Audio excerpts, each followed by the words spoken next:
विद्यार्थी मित्रांनो, आता आपण जगासमोर वेगवेगळ्या समस्या आता आपल्याला जाणवतात.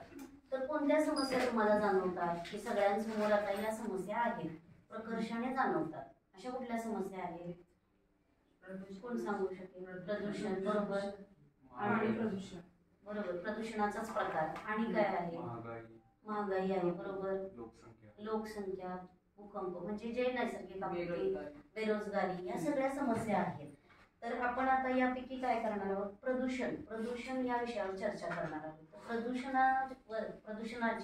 प्रदूषणामुळे मानवी घटकांवर, मानवावर होणारे परिणाम आपण चर्चा करणार आहोत. की कसे प्रदूषणामुळे मानवाचे म्हणजे जे संतुलन आहे ते बिघडतं, म्हणजे त्यामध्ये प्रकार आहेत वेगवेगळे. तर आता जे प्रदूषणाचे प्रकार प्रामुख्याने कोणते आहेत तुम्ही सांगू शकाल का? प्रदूषणाचे मुख्य 3 प्रकार आहेत. जल प्रदूषण, वायू प्रदूषण आणि हवा प्रदूषण.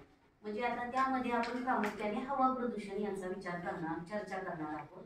हवा प्रदूषण हे मुळात 2 घटकांमुळे होते. नैसर्गिक घटक आहेत कारणीभूत आणि मानवनिर्मित आहेत. नैसर्गिक घटक मध्ये भूकंप आहे, ज्वालामुखीचा उद्रेक म्हणूया आपण, तर या किंवा वावटळी आहे, वादळ आहे. तर आता ज्वालामुखी म्हटलं की त्यातले जे गॅसेस आहेत ते हवेमध्ये मिसळतात.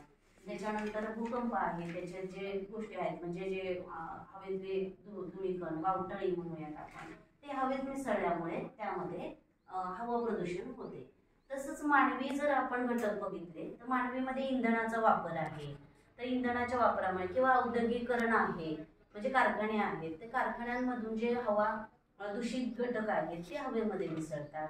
औद्योगिकरण आहे तर आणि इंधनाचा पेट्रोल, डिझेल यामुळे सुद्धा हवेमध्ये काही घटक मिसळतात आणि त्यामुळे हवेचे प्रदूषण होते.